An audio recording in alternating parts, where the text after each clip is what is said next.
Bom dia a todos os irmãos e a todas as irmãs que nos estão a assistir esta manhã. Apesar de não podermos estar juntos, não podermos reunir-nos aqui nesta igreja, é um prazer poder estar convosco esta manhã de forma digital. Queria mais uma vez agradecer a todos os irmãos que tomam o seu tempo para vos trazer esta emissão esta manhã, quer a equipa técnica, quer o nosso irmão Cláudio, que esteve connosco durante o momento da escola sabatina e agora durante o culto, quer o irmão Pedro também, que nos ajudou na recolha das ofertas. E queríamos dizer que esperamos ansiosamente por aquele momento em que vamos poder ter-vos de novo aqui, que em princípio já não deverá faltar assim tanto tempo. Esta manhã gostava de reforçar apenas um ou dois anúncios. Em primeiro lugar, dizer-vos que realmente se vocês necessitarem de alguma coisa, nós estamos aqui para vocês. Se precisarem de oração, de alguma palavra de conforto, simplesmente conversar com alguém, por favor entrem em contato com a equipa pastoral, quer os nossos anciãos, quer a mim próprio sobretudo, quer o pastor Dário também com um bocadinho menos de disponibilidade. Nós estamos aqui para vos ajudar e para vos apoiar nesta fase difícil. E queria apenas também reforçar mais uma vez este grande projeto do livro missionário, acerca do qual nós ouvimos alguns momentos nos anúncios. Se realmente os irmãos quiserem fazer o vosso compromisso pessoal, e nós aconselhamos que o façam, porque realmente é um grande projeto, apesar das dificuldades que temos, que toda a gente está consciente neste momento. É um grande projeto de livro missionário para o ano 2021 e por isso, se quiserem encomendar livros, entrem em contato com o irmão Zeferino Vijombo, que é o nosso diretor de evangelismo, coordenador do projeto Livro Missionário, e ele vos encaminhará para a nossa folha de compromisso online, onde vocês podem, de forma cómoda, a partir das vossas casas, fazer o vosso compromisso para se envolverem neste projeto Livro Missionário 2021, o desejado. Realmente que o possam fazer é o nosso desejo esta manhã. O título do sermão desta manhã é O que estás tu a fazer aqui? E eu ia convidar-vos a abrirem as vossas Bíblias ou os vossos dispositivos eletrónicos, quer seja o vosso telemóvel, o vosso tablet, o vosso computador, para poderem acompanhar a leitura do texto bíblico desta manhã, que se encontra no livro de 1 de Reis, capítulo 19. Vamos ler dos versículos 1 a 16. 1 de Reis, capítulo 19, versículos 1 a 16. Eu vou ler a partir da Nova Versão Internacional, ligeiramente alterada para o português de Portugal. O texto diz-nos o seguinte: Ora, Acabe contou a Jezabel tudo o que Elias tinha feito e como tinha morto todos aqueles profetas à espada. Por isso, Jezabel mandou um mensageiro a Elias para dizer-lhe: que os deuses me castiguem com todo o rigor se amanhã por esta hora eu não fizer com a tua vida o que tu fizeste com a deles. Elias teve medo e fugiu para salvar a vida. Em Berseba de Judá, ele deixou o seu servo e entrou no deserto, caminhando durante um dia. Chegou junto a um pé de giesta, sentou-se debaixo dele e orou pedindo a morte. Já chega, Senhor, tira a minha vida. Não sou melhor do que os meus antepassados. Depois deitou-se debaixo da árvore e dormiu. De repente um anjo tocou nele e disse: Levanta-te e come. Elias olhou ao redor e junto da sua cabeça estava um pão assado sobre brasas quentes e um jarro de água. Ele comeu, bebeu e deitou-se de novo. O anjo do Senhor voltou, tocou nele e disse: Levanta-te e come, porque a tua viagem será muito longa. Então ele levantou-se, comeu e bebeu. Fortalecido com aquela comida, viajou 40 dias e 40 noites até chegar a Horebe, o monte de Deus. Ali entrou numa caverna e passou a noite. E a palavra do Senhor veio: O que estás a fazer aqui, Elias? Ele respondeu: Tenho sido muito zeloso pelo Senhor, o Deus dos exércitos. Os israelitas rejeitaram a tua aliança, quebraram os teus altares e mataram os teus profetas à espada. Eu sou o único que sobrou e agora também estão a tentar matar-me. O Senhor disse-lhe: sai e fica de pé no monte na presença do Senhor, porque o Senhor vai passar. Então veio um vento fortíssimo, que separou os montes e esmigalhou as rochas diante do Senhor, mas o Senhor não estava no vento. Depois do vento houve um terremoto, mas o Senhor não estava no terremoto. Depois do terremoto houve um fogo, mas o Senhor não estava no fogo. E depois do fogo houve um murmúrio de uma brisa suave. Quando Elias o ouviu, puxou a capa para cobrir o rosto, saiu e ficou à entrada da caverna, e uma voz perguntou-lhe: o que estás a fazer aqui, Elias? Ele respondeu: tenho sido muito zeloso pelo Senhor, o Deus dos exércitos. Os israelitas rejeitaram a tua aliança, quebraram os teus altares e mataram os teus profetas à espada. Eu sou o único que sobrou e agora também estão a tentar matar-me.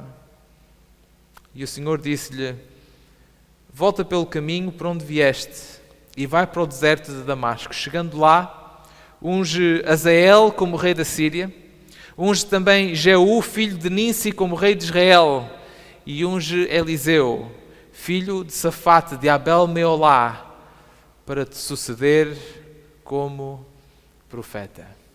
Amém. Eu não sei ao certo quantos daqueles que me estão a assistir esta manhã pertencem àquela grande família de gente que frequenta ou que frequentava os acampamentos de família no nosso parque de campismo na Costa de Lavos. Eu também faço parte dessa família, apesar de já não estar presente num acampamento de famílias seguramente há quase 30 anos. E apesar de não ter muitas memórias desses tempos, há uma certa memória em específico da qual eu não me consigo esquecer e que até envolve o saudoso Marinho, que infelizmente faleceu aqui há algumas semanas atrás. Aqueles mais velhos de nós que iam com frequência à Costa de Lavos, quando o Marinho lá estava, de certeza que se lembram das laranjadas. Para mim, as laranjadas serão sempre as laranjadas do Marinho, porque era ele que as guardava ali naqueles arrumos junto do pavilhão do nosso parque de campismo. Ora, um certo dia, num certo acampamento de famílias, este vosso pastor que vocês veem em frente de vós nos vossos ecrãs, meteu-se numa alhada por causa das tais laranjadas. Havia um outro menino nesse acampamento de famílias que talvez fosse ligeiramente mais velho do que eu. Eu teria os meus 6, 7, 8 anitos e ele talvez 1 ano ou 2 anos a mais do que eu. E durante aqueles dias que ali passamos, como é costume nestas ocasiões, nós tornamos-nos muito amigos. E um certo dia ele convenceu-me a cometer um crime junto com ele. Eu peço-vos encarecidamente que não contem esta história ao pastor Dário, porque eu não sei qual é o prazo de prescrição para crimes cometidos na Costa de Lavos e eu ainda me arrisco a sofrer uma investigação criminal por parte da juventude adventista se eles descobrirem. Ora, o crime que ele me convenceu a fazer foi ir roubar laranjadas, precisamente àquele sítio onde o Marinho as guardava, e depois escapar do parque de campismo por um buraco que havia na rede que estava à volta de todo o parque, e ir beber as laranjadas para o meio do pinhal. E assim foi. Durante a tarde daquele dia, numa altura em que nós achávamos que ninguém nos estava a ver, nós lá conseguimos obter acesso aos arrumos, conseguimos pegar em 2 garrafas de laranjada e escapulir-nos pela rede em direção ao meio do pinhal para bebermos as laranjadas lá desprovidos de qualquer tipo de pressão. E passado algum tempo, nós lá voltamos ao parque de campismo com as nossas barrigas de criança cheias de laranjada e convencidos de que tínhamos levado a bom termo o nosso crime. Mas, como vocês devem imaginar, o problema é que apesar de nós acharmos que ninguém nos tinha visto, a verdade é que tinham. E à nossa espera no parque de campismo estava uma série de adultos, incluindo os nossos pais, o Marinho, claro está, e depois toda uma outra série de adultos, com uma simples pergunta: o que vieram aqui fazer vocês? Perante essa pergunta nós ficamos completamente envergonhados. Os nossos pais estavam extremamente desapontados connosco e chateados. O Marinho barafustava por tudo quanto era lado, dizia que ia chamar a polícia e que nós íamos para a prisão por muito tempo, e os outros adultos do grupo estavam a tentar acalmá-lo. Ora, hoje em dia, olhando para trás como adulto, olhando para esta história, eu percebo que eles estavam a fazer um pouco de espetáculo, estavam a montar um espetáculo para nos ensinar uma lição. Percebo que ninguém ia chamar a polícia e muito menos prender 2 miúdos com menos de 10 anos por causa de 2 laranjadas. Mas nós na altura acreditámos mesmo naquilo e estávamos cheios de medo. Eventualmente a história terminou com o Marinho a desistir de chamar a polícia, desde que nós prometêssemos que não voltávamos a fazer aquilo, e claro está, com um castigo exemplar por parte dos nossos pais. Mas eu nunca mais me esqueci da vergonha que senti naquele momento em que me perguntaram: o que é que vocês vieram aqui fazer?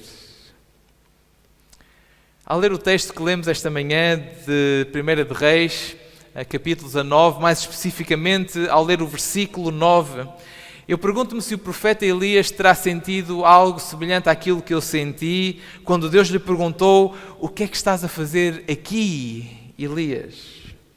Porque a verdade é que a pergunta: o que é que estás a fazer aqui, normalmente nunca é feita a alguém que está no sítio onde deve estar. Apenas às pessoas que estão em sítios onde não devem estar. Se eu vir um guarda real britânico com o seu uniforme vermelho, o seu alto chapéu negro, a guardar o Palácio da Rainha em Londres, eu nunca irei perguntar o que é que ele está a fazer aqui. Mas se eu vir o mesmo guarda a guardar a casa do pastor João, a casa do irmão Celestino ou do irmão Cláudio, eu já vou perguntar o que é que ele está a fazer aqui. Ora, de modo a tentarmos perceber a importância desta pergunta que Deus coloca a Elias e a razão pela qual Elias estava ali, nós temos de voltar aqui um pouquinho atrás, e eu gostava de começar por mencionar o contexto desta história.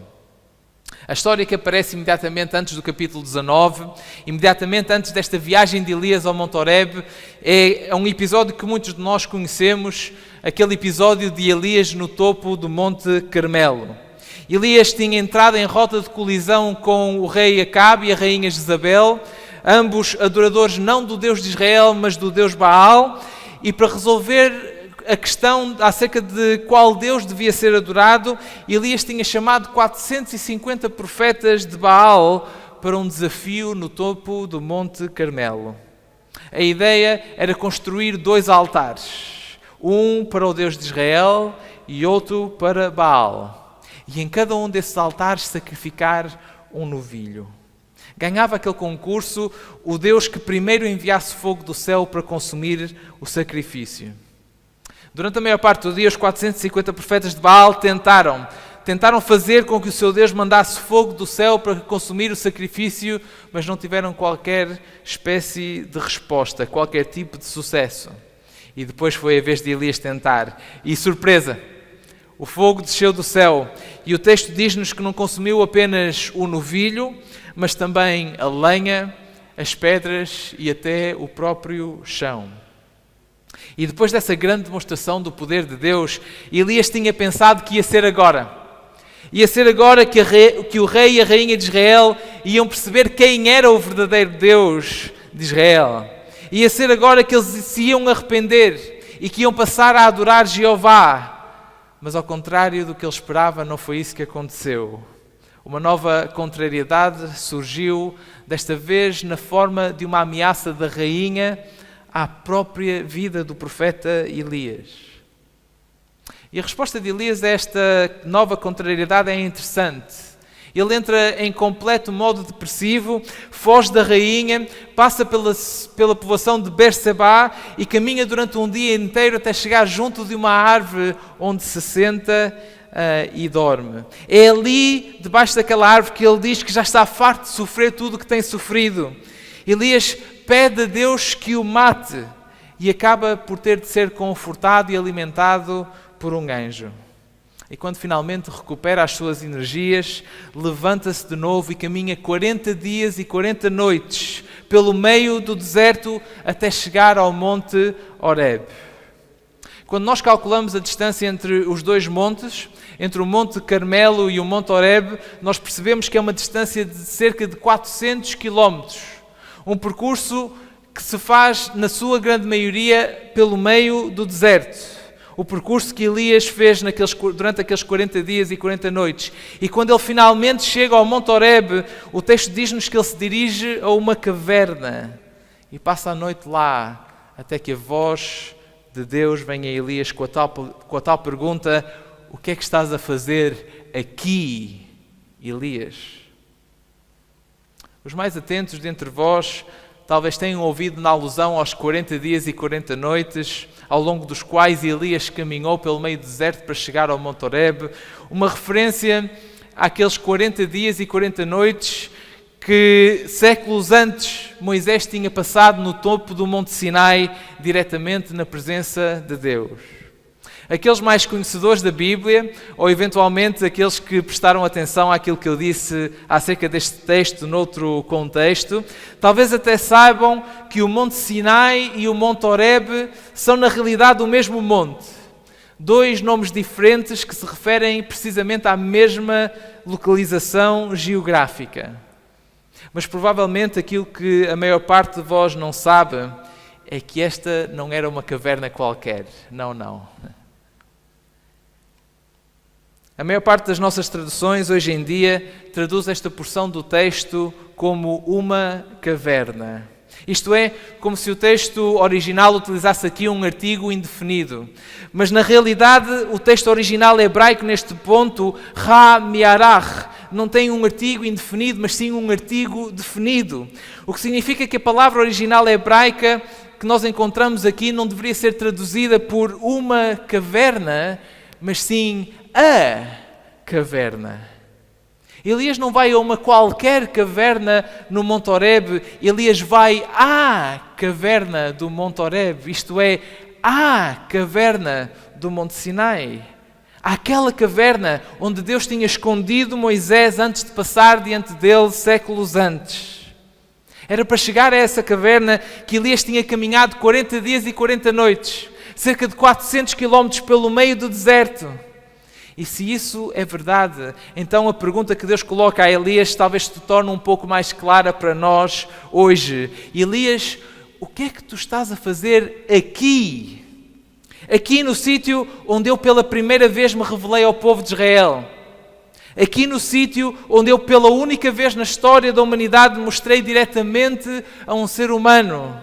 Aqui no sítio onde eu estabeleci a minha aliança com o meu povo. O que é que tu estás a fazer aqui, Elias? E a resposta de Elias parece indicar que ele tinha vindo ali precisamente por causa disso. Versículo 10. Tenho sido muito zeloso pelo Senhor, o Deus dos exércitos. Os israelitas rejeitaram a tua aliança, quebraram os teus altares e mataram os teus profetas à espada. Eu sou o único que sobrou e agora também estão a tentar matar-me.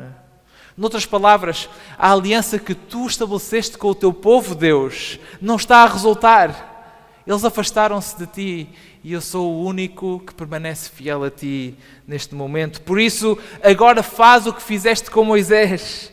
Deixa-me ver-te como o deixaste ver-te, depois de ele ter carregado as tábuas da lei montanha abaixo, apenas para descobrir que o teu povo se tinha afastado de ti e tinha decidido adorar um bezerro de ouro. Tal como tu fizeste naquela altura, restabelece agora de novo a tua aliança com o teu povo e deixa-me ser o portador dessas boas novas. Aquilo que Elias quer, no fundo, é que, tal como nos tempos de Moisés, Deus intervenha, Deus faça alguma coisa, Deus resolva o problema que ele agora estava a enfrentar. Mas a resposta de Deus a Elias não é a resposta que Elias quer. Perdão.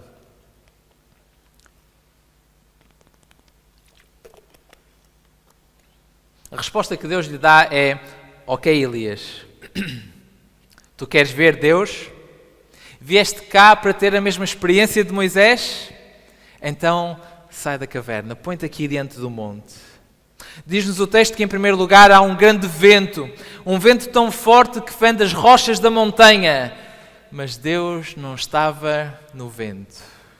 Depois, há um grande terremoto. Tal como tinha havido um grande terremoto quando Deus desceu pela primeira vez sobre aquele monte séculos antes, mas desta vez Deus não estava no terremoto. De seguida, há um grande fogo. Tal como tinha havido um grande fogo, quando Deus tinha estado naquela montanha pela primeira vez, séculos antes, mas desta vez, Deus não estava no fogo. E depois do fogo, o murmúrio de uma brisa suave. Ou como nos diz o original, o som do suave silêncio. E desta vez, diz-nos o texto, foi do meio do som do suave silêncio que Deus falou a Elias. Elias tinha vindo ali à caverna do Monte Sinai para se encontrar com Deus, para ter a mesma experiência de Moisés, para ver se Deus conseguia resolver o problema que ele estava a enfrentar, tal como tinha resolvido o problema que Moisés enfrentou séculos antes. Mas desta vez, a resposta que Deus lhe dá é completamente diferente. Desta vez, Deus não estabelece uma nova aliança. Desta vez, Deus não se mostra a Elias no meio dos grandes fenómenos da natureza. Desta vez, Deus não se mostra disposto a resolver o problema de Elias pela sua própria mão. Deus simplesmente coloca de novo a mesma pergunta a Elias. E depois dele responder, diz-lhe, desta vez eu não vou fazer o que fiz noutros tempos, não. Desta vez, Elias, vais tu resolver o problema. Vai e unge estes 2 reis, vai e unge um sucessor tu, vai e resolve tu o problema. Meus queridos, no meio de uma grande crise pessoal, o profeta Elias tinha vindo ali à caverna, à espera de encontrar o mesmo Deus que Moisés tinha encontrado séculos antes. À espera de passar pelo mesmo tipo de experiência pela qual Moisés tinha passado séculos antes. À espera de obter o mesmo tipo de respostas que Moisés tinha obtido séculos antes. Mas não foi isso que ele encontrou. O que estás a fazer tu aqui, Elias, quando claramente o teu Deus já não está aqui e seguiu em frente? Em momentos de crise como aquele pelo qual Elias estava a passar, muitas vezes a nossa tentação é ir à procura daquilo que nós já conhecemos, da experiência antiga e bem conhecida pela qual nós, ou eventualmente outros que nós conhecemos, passaram, e das velhas respostas que noutros tempos funcionaram. Mas a história de Elias no Monte Horebe mostra-nos o contrário. A história de Elias no Monte Horebe mostra-nos que há momentos de crise em que a melhor resposta não é voltar à experiência antiga, não é voltar àquilo que já conhecemos, mas é sim seguir em frente. Mesmo que seguir em frente signifique enfrentar o desconhecido. Em agosto do ano passado, 2 dias depois do nosso casamento, eu e a Doroteia seguimos viagem para a nossa lua de mel e a caminho recebemos um e-mail. Era um e-mail que vinha da divisão transeuropeia e que estava dirigido à Doroteia, com uma simples pergunta: onde é que tu vais estar este semestre? 5 meses antes, nós tínhamos sido obrigados a deixar a Inglaterra, mudar-nos para a Croácia devido à pandemia, porque Newbold tinha fechado os seus dormitórios, onde nós morávamos na altura, e tinha enviado todos os alunos para casa para passar para um sistema de aulas, de ensino à distância. O e-mail que recebemos naquele dia trouxe-nos aquela pergunta que nós tínhamos tentado evitar durante aqueles últimos 5 meses. Onde é que nós vamos estar no próximo semestre? Os nossos planos na altura eram regressar à Inglaterra para a Doroteia poder estudar e eu poder encontrar trabalho naquele contexto que nós conhecíamos, que nos era familiar, onde nós estávamos à vontade e do qual nós gostávamos tanto. Durante 5 meses, cada vez que nos perguntavam onde é que vocês vão estar no próximo semestre, nós dizíamos que o nosso plano era regressar à Inglaterra assim que tivéssemos possibilidade, porque era aquele contexto que nós conhecíamos. Mas se nós não voltássemos à Inglaterra, nós então tínhamos a certeza absoluta que iríamos permanecer ali na Croácia, porque era a única outra alternativa que nós tínhamos em mente. Ora, eu não quero estragar a história, mas ao olhar ao meu redor esta manhã, isto não me parece nem a Inglaterra nem a Croácia. Durante aquelas 2 semanas da lua de mel, nós voltamos a evitar aquela conversa e só voltamos ao tema no regresso a casa. Entramos ali em debate a tentar perceber as vantagens e as desvantagens de voltar à Inglaterra ou de ficar pela Croácia e acabamos por sentir a um determinado momento que Deus nos estava a perguntar: o que é que tu estás a fazer aqui, João? O que é que tu estás a fazer aqui, Doroteia? Isto é, independentemente de todos os sinais em contrário, vocês vão voltar à experiência de Inglaterra que conhecem só porque noutros tempos resultou? Vocês vão ficar aqui na Croácia só porque têm aqui família e amigos e então estão confortáveis? É isso? Ou vocês vão seguir em frente, mesmo que não tenham certezas acerca da maneira como seguir em frente irá correr? E foi nesse momento que nós acabamos por decidir vir para Portugal. Mesmo que em agosto não tivéssemos qualquer tipo de certeza acerca da possibilidade de eu ter um trabalho aqui. E lembrem-se que eu só comecei a trabalhar convosco no início de novembro. Mas realmente, quando confrontados com aquela pergunta, nós sentimos que era chegado o momento de seguir em frente, de seguir em direção ao desconhecido. Meus queridos, tal como Elias, nós passamos hoje por um momento de crise. E neste momento de crise, muitas vezes a nossa tentação é regressarmos àquilo que nós já conhecemos, à experiência que tivemos noutro tempo, aos métodos de antigamente. Mas a história de Elias no Monte Horebe lembra-nos que o nosso Deus não é o Deus que fica no mesmo sítio durante muito tempo. Que o nosso Deus, por vezes, fala-nos no meio de um vento fortíssimo, de um terremoto, de um fogo, mas que às vezes nos fala do meio do mais suave silêncio. Que às vezes intervém diretamente para resolver um problema, tal como fez com Moisés, mas que às vezes Ele nos diz simplesmente: vai tu, resolve tu o problema. E talvez esta mensagem seja uma mensagem importante a termos em mente à medida que avançamos, supostamente, esperamos nós, para esta nova era pós-pandemia, para esta nova época pós-Covid-19. E aquilo que eu creio que Deus nos está a perguntar a cada um de nós neste momento, não só a nível individual, mas também a nível coletivo, é: o que é que estás a fazer aqui, João? O que é que estás a fazer aqui, Celestino?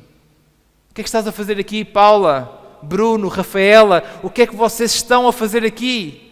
Estão simplesmente à espera de passar pelo mesmo tipo de experiência que passaram noutros tempos? Estão simplesmente à espera de obter a mesma resposta que obtiveram noutros tempos? Ou estão prontos a seguir em frente? Por muito que vos custe procurar uma outra solução, por muito que vos custe não ficar somente à espera que Deus intervenha e resolva o vosso problema, o que é que vocês estão a fazer aqui, irmãos e irmãs do Barreiro?